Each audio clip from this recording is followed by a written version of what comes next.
Hello dear student, मैं आपके बीच लेकर आया हूँ 11th जैक मॉडल का क्वेश्चन पेपर का solution with explanation. Dear student, हम लोग समय को ध्यान में रखते हुए क्वेश्चन को फटाफट करते चलेंगे और क्वेश्चन के एक्सप्लेनेशन को समझते चलेंगे।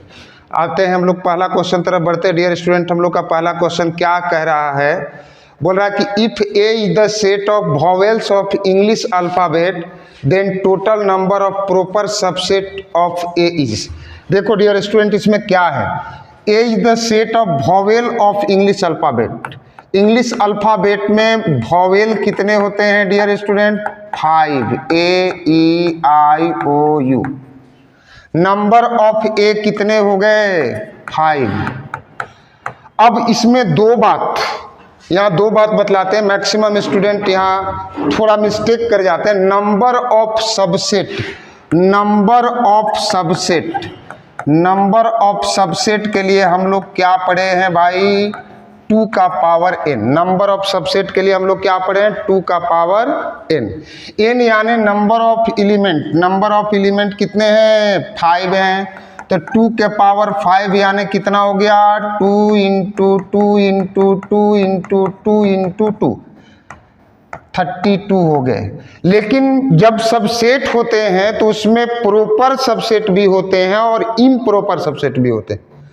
हम लोगों से पूछा प्रॉपर सबसेट, तो नंबर ऑफ प्रॉपर सबसेट में एक और बात बतला दूं, यहाँ नंबर ऑफ प्रॉपर सबसेट ये हम लोगों से नहीं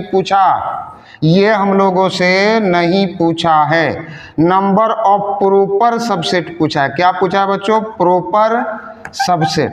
और नंबर ऑफ प्रॉपर सबसेट का एक प्यारा सा फॉर्मूला बतला दूं, 2 का पावर n-1। क्योंकि हर एक सेट जो होता है खुद का सबसेट होता है। तो हम लोग नंबर ऑफ n कितना रख दिए? 2 का पावर 5-1। 2 का पावर 5 तो अभी देख रखे थे स्टूडेंट, कितना? 32 - 1 इक्वल टू कितना? 31 हो गया। अब हम लोग इसमें ऑप्शन देखते हैं। 31 कौन सा ऑप्शन है? Option a 32, b 25, c 30 and d 31। हम लोग का ऑप्शन कौन सा हो गया? डी ऑप्शन हो गया। कौन सा ऑप्शन हो गया डियर स्टूडेंट? फर्स्ट का डी हो गया। मैं यहाँ लिख देता हूँ, आप लोग समझ लेंगे इस बात को। चलिए डियर स्टूडेंट, हम लोग बढ़ते हैं नेक्स्ट क्वेश्चन तरफ। नेक्स्ट क्वेश्चन क्या कह रहा है हम लोग का? Which of the following is incorrect? इसमें से इनकरेक्ट कौन सा है? अब हम लोग बढ़ते हैं नेक्स्ट क्वेश्चन तरफ, देखते हैं कि इनकरेक्ट कौन सा है इसमें। क्वेश्चन नंबर सेकेंड क्या करा? Which of the following is incorrect. इसमें हम आपको बताएं कि आपको करेक्ट इनकरेक्ट ढूंढने के लिए इसमें आपको क्या करना होगा? आपको सेट्स का लाभ मालूम होना चाहिए। पहला हम लोग देखो बात कर देते हैं, ऑप्शन जो दिया हुआ है which of the following is incorrect. तो हम लोग बात, डिमॉर्गन्स लॉ क्या कहता है? डिमॉर्गन्स लॉ कहता है कि ए यूनियन बी का dash equal to a dash intersection b dash. दूसरा हम लोग का कह रहा है ए इंटरसेक्शन बी का dash equal to a dash union b dash. ठीक है। तीसरा कंप्लीमेंट लॉ। अगला हम लोग बात करते हैं, डिमॉर्गन्स लॉ से अलग हटकर बात करते हैं। कंप्लीमेंट लॉ में हम लोग पढ़े हैं भाई, कंप्लीमेंट लॉ में पढ़े हैं हम लोग कि ए इंटरसेक्शन ए डैश बराबर 5 होता है। एक और सेट के नियम का बात करें अगर हम लोग कम्यूटेटिव लॉ का, तो कम्यूटेटिव लॉ क्या होता है? कम्यूटेटिव लॉ क्या होता है? क्रम विनिमय नियम क्या होता है भाई? A union b equal to b union a and a intersection b equal to b intersection a होता है ना जी। अब हम लोग देखते हैं कि हम लोग का ऑप्शन क्या कह रहा है। हम लोग का ऑप्शन कह रहा है कि ए यूनियन बी डैश बराबर a union b dash not equal to a dash union b dash. भाई ए यूनियन बी डैश तो इसके बराबर होता है, तो नॉट इक्वल टू कह रखा है, तो बात तो इन्होंने सही कहा। दूसरा बात क्या कहा? ए इंटरसेक्शन बी का dash equal to a dash intersection b dash not equal to बोला। भाई होता तो ये है, इन्होंने कहा कि नॉट इक्वल टू, इन्होंने ये भी बात सही बोला। A intersection a dash equal to phi होता है, इन्होंने कहा कि भाई a intersection a dash phi होता है। अब इन्होंने क्या कहा, डी ऑप्शन में क्या कहा कि भाई a intersection b, b intersection a का इक्वल नहीं होता है, जबकि ऐसा होता है, ऐसा होता है। तो ऐसा होता है तो हम लोग का कौन सा ऑप्शन गलत हो गया बच्चों? डी ऑप्शन हो गया। 2 का कौन सा हो गया? डी हो गया, 2 का डी हो गया। बढ़ते हैं बच्चों नेक्स्ट क्वेश्चन तरफ। हम लोग फटाफट क्वेश्चन को करते चलेंगे बच्चों, क्योंकि हम लोगों के पास समय बहुत कम है। क्वेश्चन नंबर 3 करते हैं। क्वेश्चन नंबर 3 कहाँ से दे दिया? तब वेन डायग्राम से दे दिया। वेन डायग्राम बहुत ही प्यारा सा टॉपिक है बच्चों सेट के लिए। वेन डायग्राम ये जॉन बेन साहब के द्वारा दिया गया डायग्राम था। इसमें एक छोटा सा बात हम आपसे कर देते हैं। देखो ये रेक्टेंगल है, यूनिवर्सल सेट के लिए लिख देते हैं कहीं भी। ये सेट ए हो गया, ये सेट बी हो गया। ये जो जगह होता है बच्चों, ये ए इंटरसेक्शन बी, मतलब set a and set b जो है उनके कॉमन एलिमेंट जो होते हैं इसमें लिखे जाते हैं, और जो सिर्फ ए में होते हैं वो यहाँ लिखे जाते हैं, ए माइनस बी, और जो सिर्फ बी में होते हैं वो यहाँ लिखे जाते हैं बी माइनस से। अब हम लोग देखते हैं हम लोग का क्वेश्चन नंबर 3 क्या कह रहा है कि भाई ये एक वेन डायग्राम दे रखा है, इसमें एलिमेंट्स दे रखा है भाई। अब हम लोगों से बोल रहा है कि A minus B union B minus A का मान क्या होगा? A minus B union B minus A का मान क्या होगा? अब आप ए माइनस बी यहाँ देखें, ए माइनस बी कौन कौन सा चीज है? 3, 4, 7। देखो बच्चों 3, 4, 7 दिख रहा है कि नहीं? सर जी दिख तो रहा है 3, 4, 7। आगे आप बढ़ते जाइए, यूनियन बी माइनस ए का जगह देख लो बच्चों कहाँ है? 5 and 6, 5 and 6।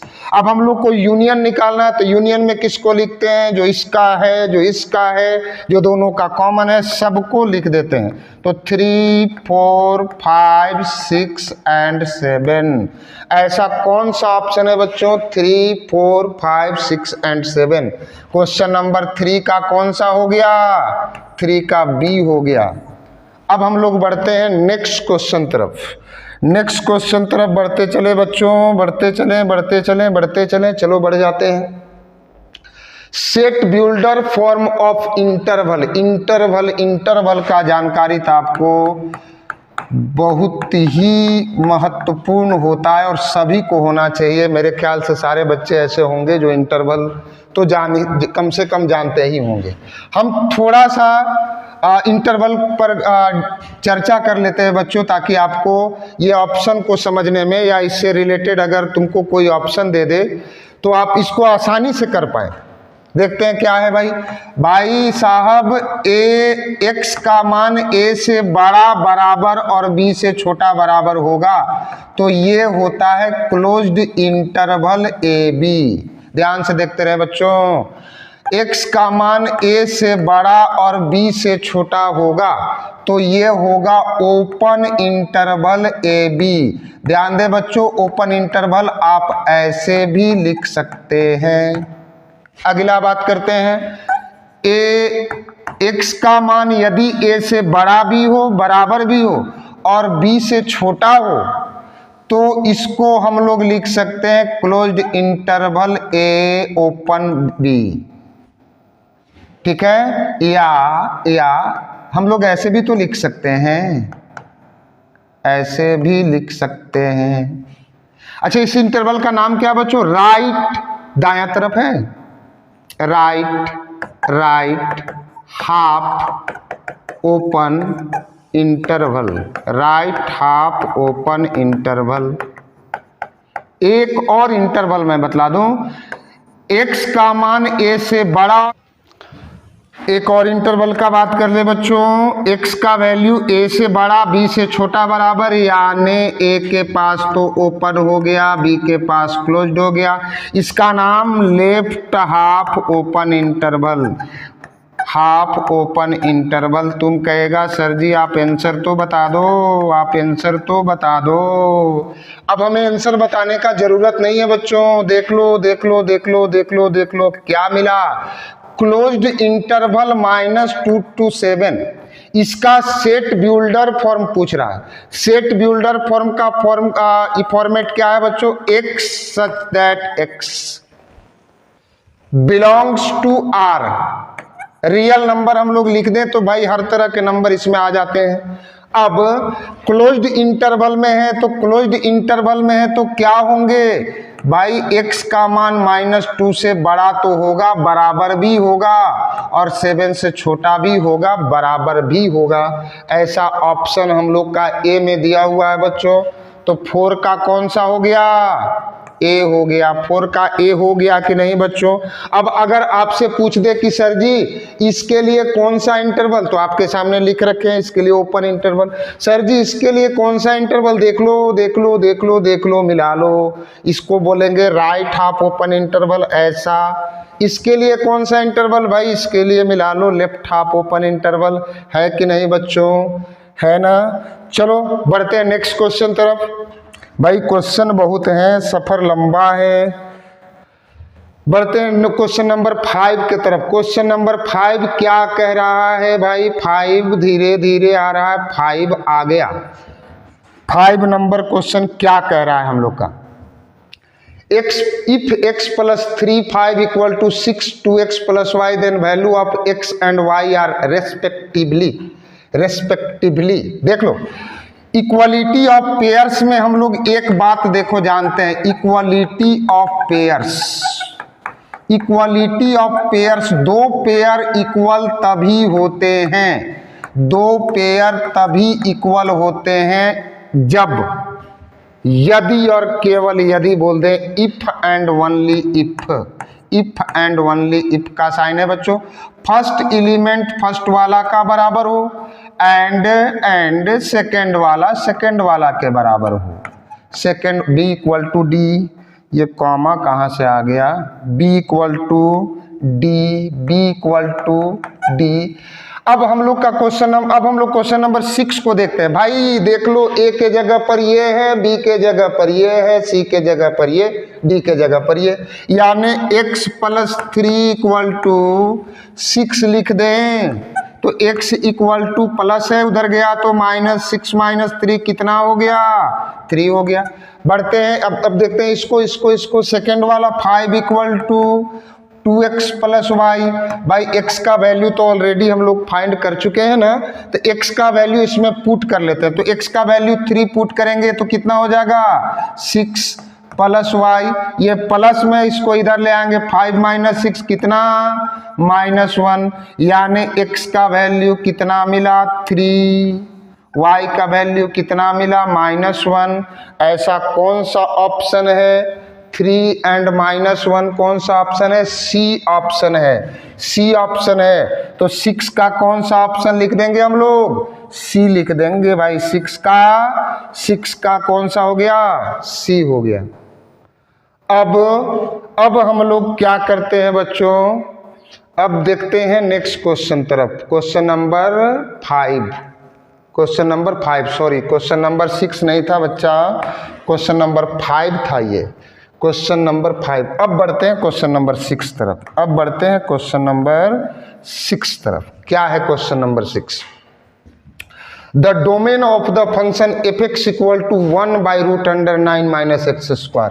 बच्चों डोमेन फाइंड करना है। पढ़ते समय आप लोगों को रिलेशन फंक्शन में डोमेन, रेंज ये सब कराते आए थे, तो हम लोग को डोमेन फाइंड करना। आप डोमेन फाइंड करने के लिए देखेंगे भाई, आपने क्या दिया? f(x) इक्वल टू 1/√9 - x का स्क्वायर।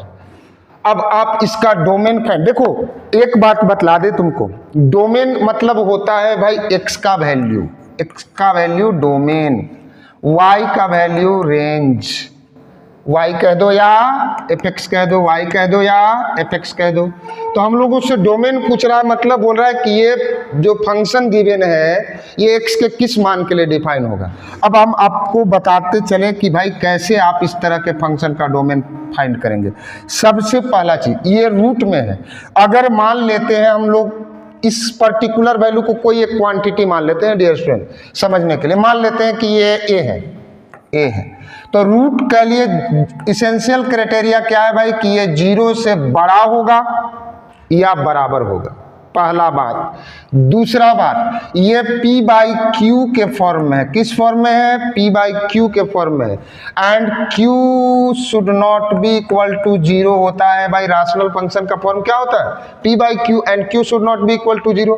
अगर ये दोनों बात को हम लोग मिक्स कर दें, चूंकि मिक्स तो किया हुआ है ना जी, तो दोनों बात को हम लोग अगर मिक्स कर दें तो हम लोग ऐसा कह सकते हैं क्या कि 9 माइनस एक्स स्क्वायर का वैल्यू जो होगा वो कैसा होना चाहिए? 0 से बड़ा होना चाहिए।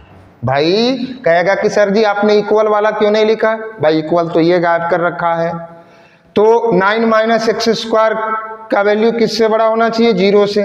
अब क्या करते हैं, इसमें हम माइनस कॉमन कर लेते हैं।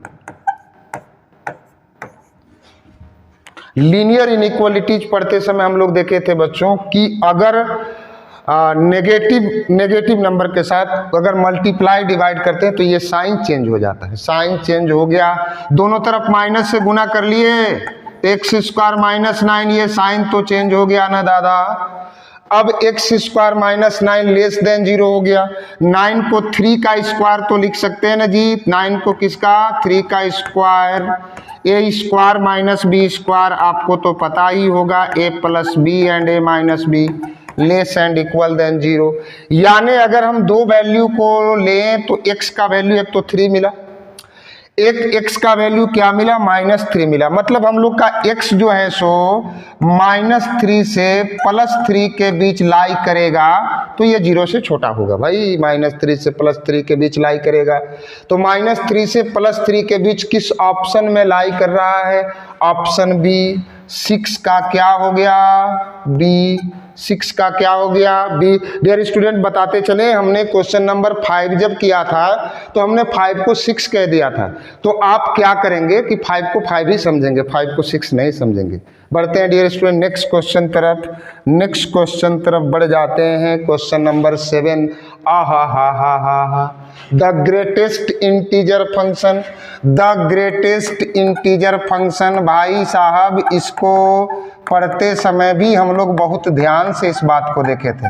द ग्रेटेस्ट इंटीजर फंक्शन, इसको स्टेप फंक्शन भी कहा जाता है, स्टेप फंक्शन भी कहा जाता है, इसको फ्लोर फंक्शन भी कहा जाता है। कितना नाम है रे दादा, फ्लोर फंक्शन भी कहा जाता है। ये क्या होता है? महत्तम पूर्णांक फलन। ग्रेटेस्ट इंटीजर फंक्शन क्या होता है भाई? देखो fx इक्वल टू यही तो है। इसका मतलब क्या हुआ? लेस देन और इक्वल टू, लेस देन और इक्वल टू। तो हम लोगों से पूछ रहा है कि भाई ग्रेटेस्ट इंटीजर फंक्शन का रेंज क्या होगा? तो रेंज मतलब fx का मान पूछ रहा है। अब आप ग्रेटेस्ट इंटीजर फंक्शन समझते समय बहुत सारे बात को देखे थे भाई, बहुत सारे बात को देखे थे। कितना बात किया जाए, कितना बात करें। देखो भाई इसमें भाई साहब अगर हम लोग इसमें -1 रख दें तो पूरा नंबर का वैल्यू तो पूरा नंबर ही होता है। 0 रख दें तो 0 का क्या हो जाएगा? अच्छा 0.3 रख दें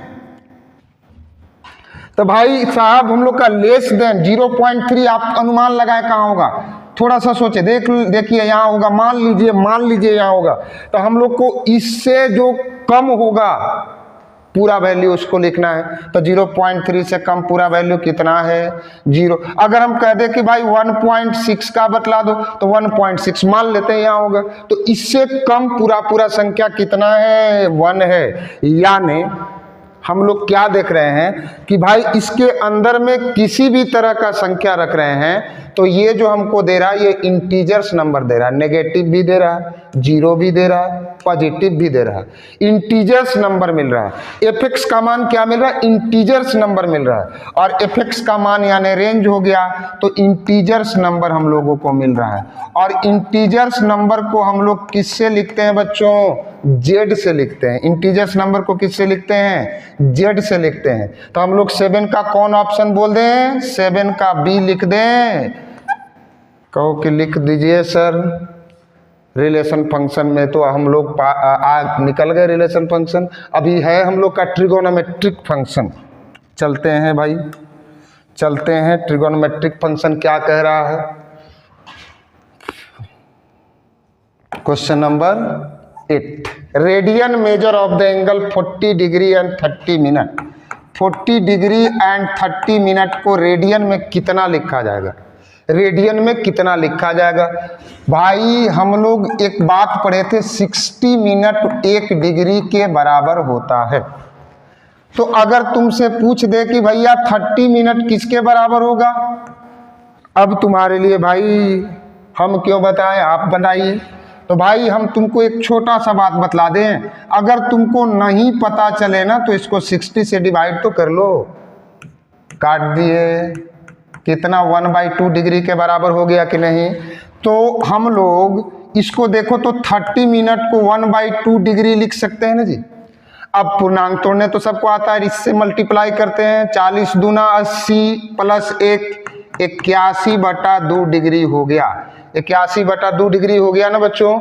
अब हम लोग को रेडियन में पूछ रहा है तो देखो किसी भी डिग्री को अगर रेडियन में बदलना हो तो π/180 से गुना कर लेते हैं, गुना कर लेते हैं हम लोग। अब काट देते हैं 9 से, 9 9 81, 9 से 20 बार में π/40 ऐसे भी लिख सकते हैं, या इसको हम लोग सीधा, और सॉरी 9 किधर छोड़ दिए सर आप, 9π/40, या इसको हम लोग इधर लिख सकते हैं 9π/40। किसी भी डिग्री को रेडियन में बदलने के लिए π/180 से मल्टीप्लाई कर लेते हैं। क्यों करते हैं इसको? हम लोग क्लास करते समय डीपली समझे थे, इसको डीपली देखे थे। तो हम लोग को 9π/40 कौन सा ऑप्शन मिला? 8 का ए मिल गया ना जी, 9π/40। अब बढ़ते हैं क्वेश्चन नंबर 9 तरफ। क्वेश्चन नंबर 9 तरफ बढ़ जाते हैं हम लोग। क्वेश्चन नंबर 9 क्या कह रहा है भाई? क्वेश्चन नंबर 9 जो है ये कह रहा है कि द वैल्यू ऑफ cos -15/4। इस टाइप का क्वेश्चन को सॉल्व करते समय आपको क्वाड्रेंट का जानकारी होना चाहिए। देखें, अब हम लोग एक MCQ का क्वेश्चन करते समय पूरे कंसेप्ट को तो यहाँ जिक्र कर नहीं सकते, लेकिन आपसे हम जो बात होगा उधर थोड़ा इशारा करते चलेंगे, आप बात को समझते चलें। cos -θ = +cos θ होता है। दो फंक्शन कौन कौन भाई? सेक भी ऐसा ही है, सेक भी इसी के साथ शामिल है, सेक -θ, सेक θ। फिलहाल हम लोग का बात cos पर है, आते देखते हैं। cos -θ कितना हो गया? cos 15π/4, cos 15π/4 हो गया, cos 15π/4 हो गया।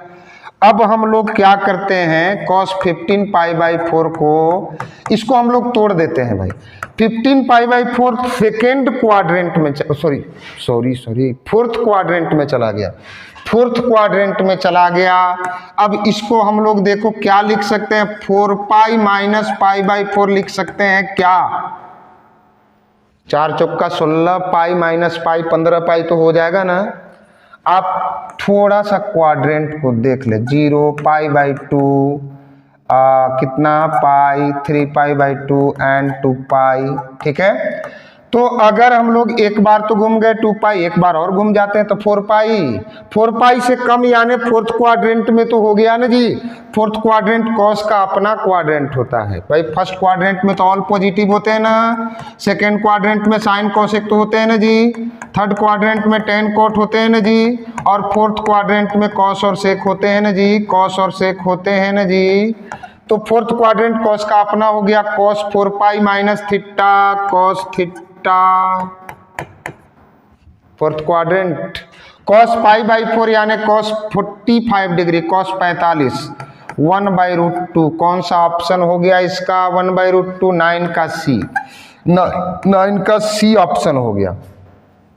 अच्छा, आप इसको डिग्री में बदलकर भी बना सकते हैं। अगर आप रेडियन से कंफर्टेबल नहीं है तो आप डिग्री में भी बदलकर इसको बना सकते हैं। डिग्री में बदलने के लिए क्या करना होगा? क्या करना होगा सर? तो डिग्री में बदलने के लिए कुछ नहीं करना होगा भाई। बिना कुछ किए कैसे डिग्री में बदल जाएगा? आप कुछ ना करो, cos minus theta plus cos theta हो गया। भाई कोई भी रेडियन को अगर डिग्री में बदलना हो ना जी, तो 180 बाई पाई से गुना कर लेते हैं। 180 बाई पाई से गुना कर लेते हैं तो पाई से पाई कितना बार में कट गया? 45 बार में। 45 इंटू ये 15 कर देंगे, हम लोग को डिग्री में पता हो जाए, डिग्री में चल जाएगा। और डिग्री में चला जाएगा तो 720 डिग्री से तो कम ही होगा, यानी फोर्थ क्वाड्रेंट। तो आप किसी भी तरह से फाइंड कर सकते हैं, आप किसी भी तरह से फाइंड कर सकते हैं। अब हम लोग बढ़ते हैं नेक्स्ट क्वेश्चन तरफ। क्वेश्चन नंबर 10 क्या बोल रहा है?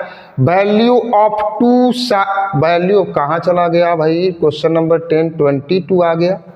क्वेश्चन नंबर 10 आ जाओ, आ जाओ। Question number 10, question number 10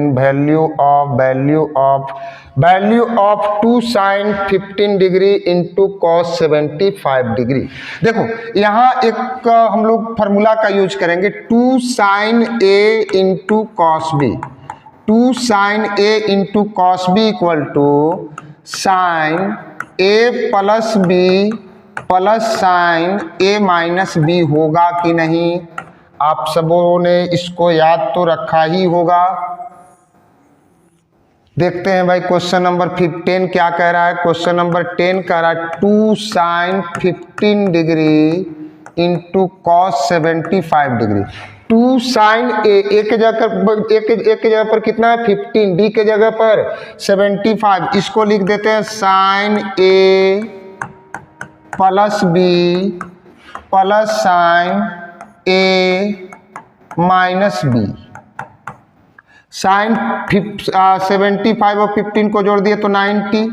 sign 15 minus 75 minus 60 minus आ गया। अभी अभी तुरंत बात कर रहे थे ना जी कि कॉस और सेक दो ही फंक्शन है जो प्लस होते हैं, तो साइन माइनस थीटा बराबर क्या हो जाएगा? तो सर जी पहले माइनस तो लगा लीजिए। Sine 90 degree sine minus theta equal to minus sine theta. Sine 90 degree का वैल्यू 1, साइन 60 का वैल्यू √3/2। अब इसको सॉल्व कर लेते हैं। 2 LCM, 2 इंटू 1 2 माइनस √3/2। ऑप्शन कौन सा है ऐसा? डी ऑप्शन, 10 का डी ऑप्शन, 10 का डी ऑप्शन सही हो गया कि नहीं बच्चों? अब बढ़ जाते हैं question number 11। Question number 11, question number 11 क्या कह रहा है हम लोग का? तो क्वेश्चन नंबर 11 कह रहा है हम लोग का कि √1 minus cos 2a upon 1 plus cos 2a। ये सभी ट्रिगोनोमेट्री के बहुत छोटे छोटे प्यारे प्यारे फार्मूले हैं। ये ऐसे फार्मूले हैं डियर स्टूडेंट जो सभी स्टूडेंट लगभग याद ही रखते हैं। हम लिख देते हैं 1 minus cos 2a equal to 2 sin square a लिख सकते हैं ना, इतना इक्वल टू ये फार्मूला हम लोग पढ़े हैं। अच्छा 1 plus cos 2a equal to 2 cos square a, 2 और 2 cancel. Sine square A by cos square A को क्या लिख सकते हैं? tan स्क्वायर ए लिख सकते हैं ना जी। और इसको अगर रूट से बाहर कर दे तो हम लोग को क्या मिल जाएगा? tan a 11 का ऑप्शन नंबर ए में दिया हुआ है। 11 का ऑप्शन नंबर ए हो गया। अब हम लोग बात सेट रिलेशन फंक्शन और ट्रिगोनोमेट्रिक फंक्शन से कर लिए। अब हम लोग क्वेश्चन नंबर 12 में आते हैं। यहाँ से हम लोग प्रवेश कर जाते हैं अलजबरा में। अलजबरा में प्रवेश कर गए। क्या अलजबरा में क्वेश्चन नंबर 12 कह रहा है? क्वेश्चन नंबर 12 क्या कह रहा है भाई? क्वेश्चन नंबर 12 अलजबरा में कम्प्लेक्स नंबर से उठाकर इन्होंने दिया। -5i into 1/8i is equal to, भाई -5i और 1/8i को मल्टीप्लाई कर देते हैं, कितना हो गया -5/8i इंटू आई स्क्वायर हो गया। और i का वैल्यू तो आप सबों ने पढ़ा है, i का power 0 1 i equal to √(-1) i square equal to -1 i cube equal to -i and i के पावर 4 इक्वल टू 1। इतना तो कम से कम याद रख सकते हैं, इतना तो आप सबों ने याद भी रखा होगा। तो भाई -5/8 है, i स्क्वायर का वैल्यू -1 हो गया, तो माइनस गुना माइनस कितना हो गया +5/8। इन्होंने कॉम्प्लेक्स फॉर्म में लिखा है a प्लस IB का फॉर्म, तो भाई a plus IB, a real number तो मिला 5/8, इमेजिनरी पार्ट तो है ही नहीं इसमें, नहीं है तो जो नहीं है उसको हम लोग 0 लिख देते हैं जी, 0 लिख देते हैं, I 0 पढ़ पा रहे हैं आप 5/8 प्लस I0, ऐसा ऑप्शन कौन सा है, ऑप्शन नंबर डी। 12th का हम लोग डी लिख देते हैं, 12 का डी हो गया बच्चों। अब बढ़ जाते हैं हम लोग next question, question number 13। Question number 13 क्या कह रहा है हम लोग का, क्वेश्चन नंबर 13 क्या कह रहा है, देखते हैं भाई। क्वेश्चन नंबर 13, भाई argument of the complex number z equal to 1 plus I, सम्मिश्र संख्या z equal to 1 plus I का आर्गुमेंट, पूर्णांक पूछ रहा है। पूर्णांक, देखो पूर्णांक निकालने के लिए हम लोग पूर्णांक निकालने के लिए क्या लिख देते हैं, इमेजिनरी बाई रियल। लेकिन भाई इससे पूर्णांक हम लोग पता तो कर नहीं सकते, क्योंकि इसके लिए हमको एक बात और मालूम होना चाहिए, ये फर्स्ट क्वाड्रेंट, ये सेकंड क्वाड्रेंट, ये थर्ड क्वाड्रेंट, ये फोर्थ क्वाड्रेंट। फर्स्ट क्वाड्रेंट में प्लस प्लस, सेकंड में माइनस प्लस, थर्ड में माइनस माइनस और फोर्थ में प्लस माइनस। हम लोग को ये देखना होगा कि ये जो पॉइंट हैं ये किस क्वाड्रेंट में है, ठीक है। तो सबसे पहले तो हम लोग अल्फा का वैल्यू फाइंड कर लेते हैं। अल्फा इमेजिनरी पार्ट 1, आई का कोएफिशिएंट लिख दो भैया, real part 1, tan alpha equal to acute angle find करते हैं हम लोग मॉड में, 1/1 1 हो गया। 1 किसका, 1 को मॉड से बाहर निकाले 1 लिख दें। 1 किसका tan में वैल्यू होता है, tan 45 डिग्री का, tan 45 डिग्री का, भाई साफ साफ दिखो, tan alpha equal to tan π/4 हो गया ना जी।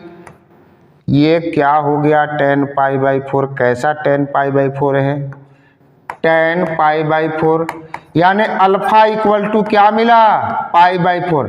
अब इसको देखें ये किस क्वाड्रेंट में, x भी पॉजिटिव है, y भी पॉजिटिव है, यानी किस क्वाड्रेंट में, ये फर्स्ट क्वाड्रेंट में है। और फर्स्ट क्वाड्रेंट में जब होता है ना बच्चों, तो थीटा इक्वल टू अल्फा होता है, थीटा इक्वल टू अल्फा होता है। तो थीटा इक्वल टू अल्फा का मान क्या मिला, π/4। तो थीटा जो अल्फा का मान था वही थीटा का मान हो गया। तो थीटा का मान π/4, 13 का कौन सा हो गया, 13 का डी हो गया, 13 का डी हो गया, 13 का डी। अच्छा बतला दे, अगर मान लो अगर क्या कर देता भाई, सेकेंड क्वाड्रेंट में होता है, 1 के पहले माइनस लगा देता, तो भाई अल्फा का तो वैल्यू निकाले थे, पाई माइनस अल्फा कर लेते, अल्फा का जो वैल्यू आया था उसको पाई से सब्ट्रैक्ट कर देते। भाई इसमें भी वही माइनस पाई माइनस अल्फा कर सकते हैं, ठीक है। और फोर्थ में 2π माइनस अल्फा या माइनस अल्फा से भी काम चला सकते हैं, डिपेंड करता है बच्चों ऑप्शन पर।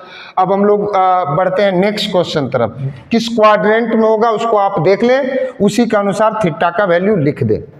क्लियर है बच्चों। अब बढ़ते हैं नेक्स्ट क्वेश्चन तरफ, क्वेश्चन नंबर 14 क्या कह रहा है, क्वेश्चन नंबर 14 लीनियर इनइक्वालिटी से क्वेश्चन मिल गया। लीनियर इनइक्वालिटी देखो डियर स्टूडेंट, इनइक्वालिटी 4 तरह का होता है, ये इसको बोलते हैं स्ट्रिक्ट इनइक्वालिटी, उधर लिख देते हैं, इधर जगह कम है। इसको बोलते हैं स्ट्रिक्ट इनइक्वालिटी, का हो गया भाई,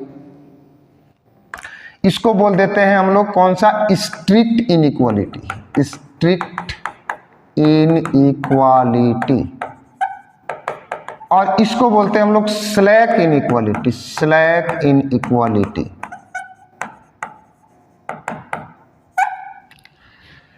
स्ट्रिक्ट इनइक्वालिटी में जो बात होते हैं ना बच्चों, उनको हम लोग जनरली ओपन इंटरवल में बात करेंगे, और स्लैक इनइक्वालिटी क्लोज्ड इंटरवल में बात करेंगे, एक्सेप्ट इन्फिनिटी।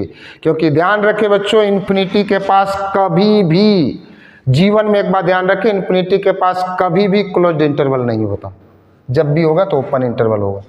आओ देखते हैं इस इनइक्वालिटी को सॉल्व करने हम लोग भाई देख लेते हैं, भाई देख लेते हैं ये कैसा इनइक्वालिटी है। स्ट्रिक्ट इनइक्वालिटी है, स्ट्रिक्ट इनइक्वालिटी है भाई। -12 लेस देन 3x - 5 बोल रहा है कि solution set of this inequality, inequality का सॉल्यूशन सेट क्या है। देखो भाई, इनइक्वालिटी जो होता है ना, उसको सोल्व कैसे करते हैं, सेम नंबर ऐड या सब्ट्रैक्ट कर सकते हैं दोनों साइड। तो भाई हम लोगों को x का वैल्यू फाइंड करना है, तो पहले 5 को हटाने के लिए हम लोग दोनों साइड 5 जोड़ लिए, तो दोनों साइड 5 जोड़ लिए, तो इधर कितना होगा -12 + 5 -7, इधर 5 जोड़ लिए तो कितना बच गया 3x। अभी भी x अकेला तो हुआ नहीं भाई, 3 से डिवाइड कर दें दोनों साइड। ध्यान रखेंगे बच्चों, इनइक्वालिटी में अगर नेगेटिव नंबर से डिवाइड या मल्टीप्लाई करें तो साइन चेंज हो जाता है, लेकिन चूंकि हम लोग पॉजिटिव नंबर से डिवाइड कर रहे हैं, तो ये कितना हो गया -7/3। भैया x का वैल्यू -7/3 से बड़ा चाहिए। अब आप देखें, अगर ये किसी पर्टिकुलर नंबर पर बात कर रहे होते तो हम लोग उस पर्टिकुलर नंबर के अनुसार आंसर लिखते, लेकिन जब ये कुछ नहीं कर रहे होते हैं तो हम लोग अपने आप से रियल नंबर पर बात करते हैं, -∞ से +∞। अब अगर मान लेते हैं कि यहाँ 0 है, -1 -2 -3 -4 इस तरह से बढ़ते जाएंगे, इधर +1 +2 बढ़ते जाएंगे।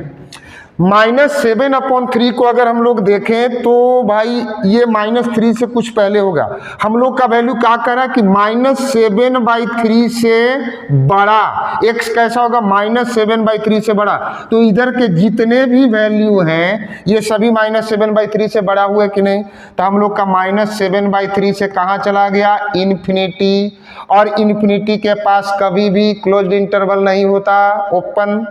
और 7/3 भाई स्ट्रिक्ट इनइक्वालिटी पर बात कर रहे हैं, -7/3 से इन्फिनिटी। ऐसा कौन सा ऑप्शन है, 14 का डी, 14 का डी लिख दें, 14 का डी लिख देते हैं। बढ़ते हैं बच्चों नेक्स्ट क्वेश्चन तरफ, क्वेश्चन नंबर 15। ये भी इनइक्वालिटी से ही है। इसमें भी देखो एक बात बता देते हैं ताकि आपको लिखने में सुविधा हो। अगर कभी भी mod x less than a दे दे, तो इसका मतलब हुआ कि भाई x का मान -a से +a के बीच है। या अगर हम लोग इसको इंटरवल के फॉर्म में बात कर दें तो x belongs to open interval -a to +a। और अगर ऐसा लिख दे तो भाई तब भी वही होगा, लेकिन इक्वल भी साथ में होगा, and x belongs to closed interval -a to +a हो जाएगा। और भी 2 केसेज है बच्चों, लेकिन हम लोग को टाइम का भी तो ध्यान रखना है, तो हम लोग क्या आप देखते हैं कि भाई mod x लेस देन 3 है। भाई देखो आप इस फॉर्म में है, एक जगह पर 3 है, तो क्या -3 less than x and 3 greater than x, यानी x का वैल्यू -3 से +3 के बीच होगा। हाँ होगा। कौन सा ऑप्शन हो गया, 15 का बी ऑप्शन हो गया, 15 का बी ऑप्शन हो गया। बढ़ते हैं बच्चों हम लोग नेक्स्ट क्वेश्चन है 16। ये कहाँ से आ गया, अभी हम लोग अलजबरा में चल रहे हैं ना, तो ये अलजबरा का कॉम्बिनेशन से क्वेश्चन पूछ दिया। क्या है भाई, तो कॉम्बिनेशन में हम लोग एक बात देखे थे, NCR = factorial n factorial r factorial n - r, ठीक है, जिसमें r should be greater and equal than 0, n should be greater than 0 and n should be greater and equal than r। r का वैल्यू कभी भी n के value से बड़ा नहीं हो सकता, ठीक है। इसके अलावा हम लोग 2-3 रिजल्ट को ध्यान रखे थे। NC0 का वैल्यू 1, NCN का भी वैल्यू 1, NC1 का वैल्यू n एंड NCN-1 का वैल्यू भी n होगा। अगर हमें इस फॉर्म पर मिल जाए तो हमको इस पर तोड़ने का जरूरत भी नहीं है, इस पर तोड़ने का जरूरत भी नहीं है भाई।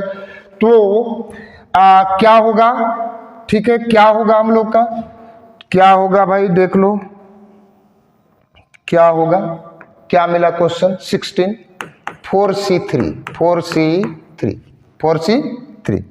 भाई। NCN-1 मतलब अगर r का मान n के मान से एक कम हो तो डायरेक्ट n यानी डायरेक्ट 4 लिख सकते हैं हम लोग। और देख लो ऐसा ऑप्शन 4C3 किसके बराबर है, 16 का ऑप्शन नंबर C के बराबर है। किसका, 16 का ऑप्शन नंबर C के बराबर हो गया, 16 का ऑप्शन नंबर C के बराबर हो गया। अच्छा मान लो अगर आपको ये बात ना आता हो तो आप तोड़ सकते हैं इसको उस फॉर्मूला पर, factorial n factorial r n minus r, लेकिन कोई बड़ा बात नहीं है बच्चों। 4 इंटू फैक्टोरियल 3 लिख दें, फैक्टोरियल 3 लिख दें, फैक्टोरियल 3 लिख दें। सर जी लिखिए, दिखे तो फैक्टोरियल 3 किधर चला गया, फैक्टोरियल 3 यहाँ है, इंटू फैक्टोरियल 1 फैक्टोरियल 3 कट गया, फैक्टोरियल 1 यानी 1 ही हो गया, 4/1 यानी कितना 4। भाई ये तो हम लोग डायरेक्ट समझ रखे थे ये रिजल्ट से, यानी 16 का कौन सा ऑप्शन, सी हो गया। बढ़ते हैं बच्चों नेक्स्ट क्वेश्चन तरफ। बहुत सारी बातें हैं, बहुत प्यारी प्यारी बातें। देखो क्वेश्चन नंबर 17 बहुत सुंदर question. How many 2 digit number can be form from the digit 1 2 3 4 when repetition of digit is not allowed. ध्यान रखेंगे बच्चों, repetition of digit is allowed and repetition of digit is not allowed को समझेंगे आप। Question number 17 given digit क्या दिए हुए हैं, 1 2 3 4 1 2 3 4। बोल रहा है कि 2 अंक की कितनी संख्या है, नंबर ऑफ वेज 2 अंक का संख्या बनाना। 2 अंक का संख्या समझ रहे ना बच्चों, 10 से 99 के बीच का संख्या 2 अंक का संख्या होता है। तो भाई पहला अंक को चुनने के लिए चारों में से कोई भी एक नंबर को हम लोग रख सकते हैं, कोई भी एक नंबर को। लेकिन चूंकि इन्होंने कहा है कि रिपीटेशन अलाउड नहीं है, इसलिए दूसरा जगह पर रखते समय एक इसमें से चारों में से मान लो कोई भी एक नंबर जिसको रख चुके अब उसको नहीं रख सकते। तो अब हमको दूसरा जगह पर रखने के लिए बचे कितने, 3। 4 इंटू 3 कितने हो गए, 12। 17 का ए लिख दें। अगर बच्चों इन्होंने बोला होता कि रिपीटेशन अलाउड है तब आपका नंबर ऑफ वेज क्या होता। अगर ये बोलते कि रिपीटेशन अलाउड है तब पहला अंक पहला जगह पर चारों में से कोई भी एक नंबर लिख सकते हैं ना जी, पहला जगह पर चारों में से कोई भी एक नंबर लिख सकते हैं। तो भाई 4। अब चूंकि रिपीटेशन अलाउड है इसलिए भाई 4 के चारों नंबर हमारे पास है, तब 4 इंटू 4 16। देख ले बच्चों इस क्वेश्चन में अगर रिपीटेशन नोट अलाउड बोलेगा तो 12 जो हम लोग का क्वेश्चन में बोल रखा है। अगर इन्होंने रिपीटेशन को अलाउड कर दिया तो 16। चलते हैं बच्चों हम लोग नेक्स्ट क्वेश्चन तरफ। नेक्स्ट क्वेश्चन क्या कह रहा है भाई, ये भी कॉम्बिनेशन से ही है। 18 नंबर क्वेश्चन। देखो एक बहुत ही प्यारा सा रूल पढ़े थे हम लोग, NCP equal to NCQ where P is not equal to Q। ध्यान रखेंगे P is not equal to Q, then N equal to P plus Q हो जाता है, N equal to P plus Q हो जाता है। ये जो क्वेश्चन है ना 18 नंबर हम लोग का इसी रूल के आधार पर है। क्या लिखा, 16C R equal to 16C R plus 2। आप मिलाए N के जगह पर 16, P के जगह पर R, N के जगह पर 16 और Q के जगह पर R प्लस 2। यानी हम लोग इसको क्या लिख दें, हम लोग इसको लिख दें N इक्वल टू N यानी 16, N यानी 16 इक्वल टू P यानी R, Q यानी R प्लस 2 प्लस में इसको इधर ले आते हैं, 16 minus 2 14 equal to 2R, R equal to कितना हो गया 7, R इक्वल टू 7। कौन सा ऑप्शन हो गया, 18 का डी ऑप्शन 7 है। बढ़ते हैं बच्चों हम लोग नेक्स्ट क्वेश्चन तरफ। अब हम लोग पहुंच गए अपना सफर तय करते करते binomial theorem, question number 19 binomial theorem. भाई बाइनोमियल थ्योरम में क्या बोल रहा है? First question, the number of terms in the expansion of. भाई देखो बोल रहा है कि एक का एक्सपेंशन दिया हुआ 1 प्लस एक्स का पावर 4 का होल पावर 5, इसमें नंबर ऑफ टर्म्स पूछ रहा है। तो भाई पावर को पहले मल्टीप्लाई कर ले, क्या हम लोग 4 इंटू 5 कितना हो गया? 20 हो गया। देखो किसी भी एक्सपेंशन में नंबर ऑफ टर्म जब कभी भी तुमसे पूछ दे नंबर ऑफ टर्म्स, तो भाई जितना पावर होता है ना उतना +1 हो जाता है, जितना पावर होता है उतना +1 हो जाता है। तो पावर 20 है जी, +1 यानी नंबर ऑफ टर्म कितने हो गए? 21 हो गए, 21 हो गए। यानी 19 का कौन सा ऑप्शन हो गया? 19 का ऑप्शन सी हो गया। बढ़ते हैं बच्चों क्वेश्चन नंबर 20। क्वेश्चन नंबर 20 आते हैं, क्वेश्चन नंबर 20। क्वेश्चन नंबर 20 देखो क्या कह रहा है, sigma of sigma r equal to 0 to 10 2 के पावर r इंटू 10 CR। बच्चों जहां तक हम ये रिमाइंड कर पा रहे हैं, ये क्वेश्चन एनडीए सेकेंड में पूछा हुआ क्वेश्चन है। एनडीए सेकेंड कब पूछा था सर? कब पूछा था सर? 2022 में। एनडीए सेकेंड का एग्जाम जो होता है ना बच्चों, सितंबर अक्टूबर महीने में, उसमें पूछा हुआ क्वेश्चन है ये। भाई पूछ रहा है कि इसका मान किसके बराबर होगा? इसका मान क्या है? 2 का पावर 10, 3 का power 10, 3 into factorial 10 and D option कितना? 0। तो भाई हम लोग इसको पहले देखो, इसको सॉल्व करने के लिए हम लोग को सबसे पहले बाइनोमियल का जो एक्सपेंशन है ना ये आना चाहिए। x प्लस वाई का पावर n को क्या लिखते हैं हम लोग? x के पावर n c0 x के power n plus n c1 x के power n minus 1y plus n c2 x के power n minus 2y square plus dot dot dot dot dot dot dot dot dot last में n c n y के power n लिखते हैं ना जी। ये question अगर हम लोग इसी पर तोड़ ले तो हम लोग आसानी से सॉल्व हो सकता है। देखते हैं देखते हैं देखते हैं देखते हैं देखते हैं देखते हैं क्या है क्या है क्या है क्या है। n कितना है? 10 c r कितना? 0 2 के पावर यानी 2 का पावर 0 प्लस प्लस 10 c1 2 का पावर 1 प्लस 10 c2 2 का power 2 plus dot dot dot dot dot dot dot 10 c10 2 का पावर 10 लिख दिए ना बच्चों। अब इसको क्या लिख लेते हैं हम लोग? 10 c0 2 के पावर 0 का मान 1 10 c1 अब ध्यान रखेंगे बच्चों हम लोग इसको इस फॉर्म में ला रहे हैं, इस फॉर्म में ला रहे हैं, एकदम ध्यान से देखेंगे क्योंकि इस लाइन के बाद हम इसका आंसर लिखने वाले हैं बच्चों। भाई क्या होता है? x का पावर n, अब x हमारा 1 हो गया तो 1 के पावर हम लोग इसको 10 कर लेते हैं। भाई x हमारा 1 हो गया, आप समझ लो इनटू अब इसको फिर से हम 1 से मल्टीप्लाई करें तो कोई फर्क तो पड़ेगा नहीं। n-1 यानी 10-1 2 का पावर 1 यानी 2 प्लस 10 c2 1 का पावर 10 माइनस 2 इंटू 2 का स्क्वायर। भाई साहब या तो लिखा ही नहीं जा रहा 2 का स्क्वायर प्लस इसी तरह से अगर हम लोग बढ़ते जाएं तो 10 c10 2 का पावर 10 तो लिख सकते हैं ना।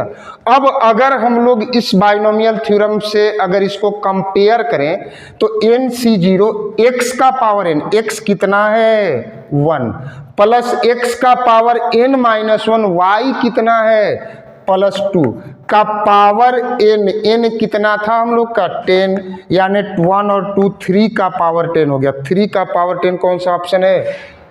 20 का बी ऑप्शन हो गया, 20 का बी ऑप्शन हो गया।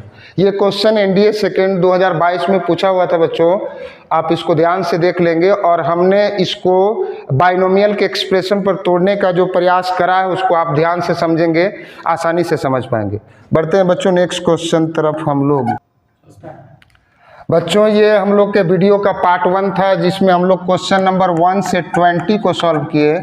अब आगे का क्वेश्चन 21 से 40 हम लोग नेक्स्ट पार्ट में करेंगे और समझेंगे। तब तक आप वीडियो को देखें और समझें।